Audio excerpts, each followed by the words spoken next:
প্রমিত বাংলা পাঠশালা চ্যানেলের প্রতিদিনের বাংলা ক্লাসে আপনাদের স্বাগত জানাচ্ছি। আমি মোহাম্মদ লুৎফর রহমান। আজ আমরা বর্ণ ও অক্ষর সম্পর্কে জানব। সাধারণ দৃষ্টিকোণে আমরা বর্ণ ও অক্ষরকে একই বিষয় মনে করে থাকি, কিন্তু প্রকৃতপক্ষে বর্ণ ও অক্ষর এক জিনিস নয়। এখানে বর্ণ বলতে মূলত ধ্বনি লিখনের কিছু সাংকেতিক চিহ্নকে নির্দেশ করা হয়, যেমন অ, আ, ক, খ। এগুলো প্রত্যেকটি এক একটি আলাদা আলাদাভাবে বর্ণ।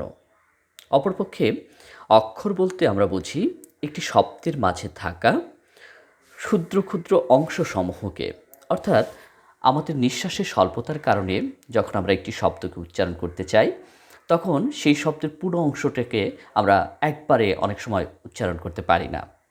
ফলে আমরা ওই শব্দটিকে ভেঙে ভেঙে আলাদা আলাদা করে তারপর উচ্চারণ করে থাকি।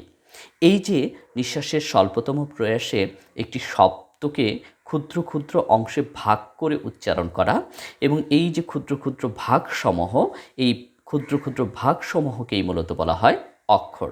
অর্থাৎ একটি শব্দের মাঝে একাধিক বর্ণ থাকতে পারে, কিন্তু এই বর্ণগুলোর মধ্যে আমরা এই শব্দের মাঝে যে কয়বার শব্দটিকে উচ্চারণ করছি, এই প্রত্যেকটি বারকেই আমরা এক একটি অক্ষর বলবো।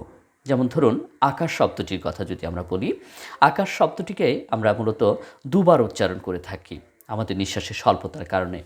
একবার হচ্ছে আ, পরের বার হচ্ছে কাশ। তাহলে এই আকাশ শব্দে মোট অক্ষর আছে দুটো, একটি হচ্ছে আ আর একটি হচ্ছে কাশ।